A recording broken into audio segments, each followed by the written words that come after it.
Hi friends, எல்லோருக்கும் வணக்கம். எல்லோரும் எப்படி இருக்கீங்க? நல்லா இருக்கீங்களா? இன்றைக்கி அந்த கதையோட அடுத்த பகுதி தான் பார்க்க போகிறோம். அதுக்கு முன்னாடி நீங்கள் செய்ய வேண்டிய விஷயம் என்ன அப்படின்னு கேட்டிங்கன்னா, மறக்காமல் நம்மள சேனலை சப்ஸ்கிரைப் பண்ணிக்கோங்க. கீழே இருக்க பெல் பட்டனையும் கிளிக் பண்ணுங்கள். அப்போ தான் நான் போடுற வீடியோஸ் எல்லாமே உங்களுக்கு உடனுக்குடனே நோட்டிஃபிகேஷன் வரும். ஸோ மறக்காமல் சேனலை சப்ஸ்கிரைப் பண்ணிவிட்டு வீடியோ பாருங்கள் ஃப்ரெண்ட்ஸ். வாங்க நம்ம கதைக்குள்ளே போகலாம்.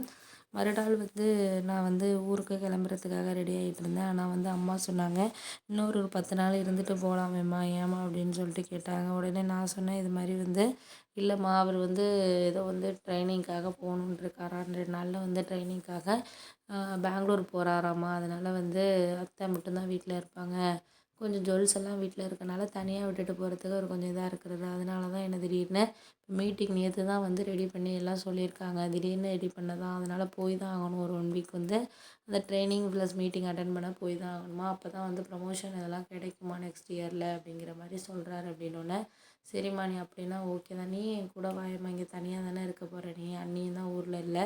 அவங்க வர்றதுக்கு தான் இன்னும் ஒரு 20 நாள் இருக்குது. நீ என்னோட ஒரு வாரம் 10 நாள் இருந்துட்டு வரலாமா அப்படின்னோடனே, அப்புறம் எங்கள் அம்மாவுக்கும் என் கூட வரணும், ரொம்ப நாளாச்சு எங்கள் வீட்டுக்கு என் மாமியார் அவங்களும் நல்லா ஒரு சம்மந்தி மாதிரியே இருக்கிற மாதிரியே பேசிக்க மாட்டாங்க. ஒரு ஃப்ரெண்டு மாதிரி பேசிக்குவாங்க. ஏன்னா அப்போலேருந்து அவங்க 2 பேர் ரிலேட்டிவ் ஒன்று. அம்மாவும் அவங்க மாமியார் கொஞ்சம் ஓரளவு கொஞ்சம் ஃப்ரெண்ட்ஸுங்கிறதுனால நல்லபடியாக அப்போலேருந்தே பேசுவாங்க. எங்கள் கல்யாணம் ஆன தெரியுதுலேயே ஒரு சம்மந்திக்காரவங்க மாதிரி பேச மாட்டாங்க. அதாவது அவங்களுக்கு என்ன அப்படின்னா, ஒரு ஃப்ரெண்ட்ஸ் போல் தான் பேசிக்குவாங்க. எனக்கும் எங்கள் மாமியாருக்கும் அதே மாதிரி பிரச்சனைங்கிறது வராது. அந்த மாதிரி தான் இருப்போம். ஏன்னா எது சொன்னாலும் ஓகே அப்படிங்கிற மாதிரி டைப். இதில் குறை சொல்ல மாட்டாங்க.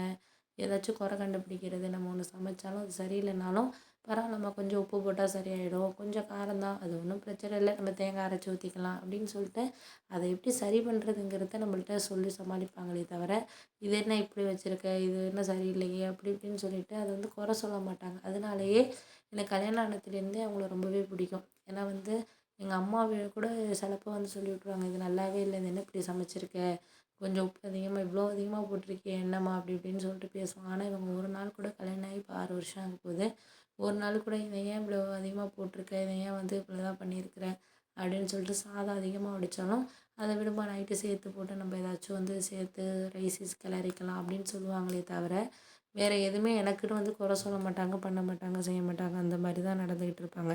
அதனாலேயே எனக்கு அவங்கள இது மாதிரி நடந்துக்கிறதுனாலேயே எனக்கு ஒரு சில விஷயங்கள் கொஞ்சம் இதாக இருக்கும். சரி பார்ப்போம், பண்ணுவோம் அப்படிங்கிற மாதிரியான ஒரு சில விஷயங்கள் கரெக்டான ஒரு வேலை இருந்துகிட்ருக்கும் அப்படிங்கிற மாதிரி இது பண்ணுவோன்னே, சரி பரவாயில்ல, நம்மளுக்கு ஒரு சில விஷயங்கள் கொஞ்சம் இதாக இருந்தாலும் அதாவது எடுத்து நம்ம பார்த்து பண்ணுவோம், செய்வோம் அப்படின்னு சொல்லிட்டு நான் இது பண்ணிகிட்டு இருந்தேன். அடுத்த ஒரு வருஷத்துலேயே நம்ம எதையுமே சமாளிக்கிறதுக்கான தைரியங்கிறது நமக்கு வேணும் அப்படிங்கிறது தான் நான் இது பண்ணிகிட்டு இருந்தேன். அடுத்து நம்ம என்ன சொன்னாலும் ஒரு சில பேர் கேட்குறதுக்கான நேரங்கிறது கரெக்டான ஒரு வேல கேட்க மாட்டாங்க. எதாக இருந்தாலும் நம்ம ஒரு இது பண்ணுறதுக்கான ஒரு டைம்ங்கிறது நமக்கு இது பண்ணிகிட்டு தான் இருக்கும். அப்படிங்கிறவங்க நான் சொல்லிகிட்டு இருந்தேன், சரி பார்ப்போம், நீ எதாக இருந்தாலும் கொஞ்சம் சமாளிக்கணும், பண்ணணும், செய்யணும் அப்படிங்கிறத தாண்டி நம்மளுக்கு எதையுமே கிடைக்கிறதுங்கிறது நம்மளுக்கு கரெக்டான ஒரு வேலை கிடைச்சா மட்டும்தான் நம்மளுக்கு ஒரு சந்தோஷமான ஒரு விஷயங்கிறது நமக்கு இருக்கும். அப்படிங்கிறது தான் நான் எதிர்பார்க்குற ஒரு விஷயமா இருக்குது. அதனாலேயே நான் கொஞ்சம் மனசு கொஞ்சம் இதாக இருந்துச்சு, பார்ப்போம், நம்மளுக்கு எதையுமே சரியான ஒரு இதில் நம்மளுக்கு கொண்டு போய் நம்ம அதை அடுத்த ஒரு கட்டத்துக்கு கொண்டு போகிறோம் அப்படிங்கிறத தாண்டி நம்மளுக்கு எது எது நம்மளுக்கு இந்த நேரத்தில் நிறைவேற்றுறதுக்கான ஒரு விஷயங்கிறது கரெக்டான ஒரு வேலை நடக்குதா நடக்கலையா அப்படிங்கிறத நம்ம இது பண்ணிட்டு தான் இருக்கணும் அப்படிங்கிற மாதிரி இருந்துச்சு.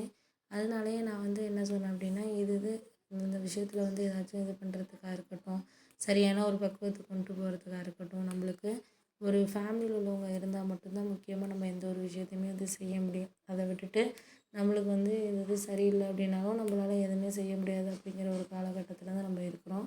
அதனால் முடிஞ்ச வரைக்கும் நம்ம சரியான ஒரு இதில் நம்ம கொண்டு போய் இது பண்ணுறதுக்கான ஒரு இதுங்கிறது நம்மளுக்கு பார்ப்போம், பண்ணுவோங்கிற மாதிரி தான் நமக்கு இருந்துச்சு.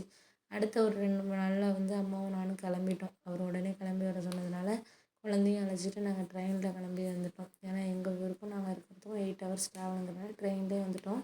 அதுக்கப்புறம் எங்கள் மாமியாருக்கு எங்கள் அம்மாவை பார்த்தோன்னா ரொம்ப சந்தோஷமாயிட்டாங்க. பரவாயில்ல, ரொம்ப நாள் ஆகுது, 6 மாதத்துக்கு முன்னாடி வந்துட்டு போனீங்க, இப்போ தான் உங்களுக்கு கண்ணு தெரியுதா பொண்ணு வீட்டுக்கு வர்றதுக்கு அப்படின்னோடனே, இல்லை இல்லை அதெல்லாம் ஒன்றும் இல்லை, வரக்கூடாதுன்னெலாம் கிடையாது, இருந்தாலும் கொஞ்சம் எனக்கு மருமக இருந்துச்சுன்னா, பிள்ளைங்க இருந்துச்சுன்னா கொஞ்சம் வேலை அதிகமாக இருக்கும், அதனால தான் வர்றது கிடையாது அப்படின்னு சொல்லிட்டு அவங்க பழைய கதையெல்லாம் 6 மாதத்துல என்ன நடந்துச்சோ சொந்தக்காரங்க வீட்டில் அதெல்லாம் பேசுகிறதுக்கு ஆரம்பிச்சிட்டாங்க. நான் அதுக்குள்ளே போயிட்டு வந்து டிஃபன்லாம் செஞ்சுட்டு கொஞ்சம் வந்து அவங்களுக்கு எல்லாம் வந்து ரெடி பண்ணி கொடுக்கறதுக்காக நான் வந்து ரெடி ஆகிட்டேன். அதுக்கப்புறம் வந்து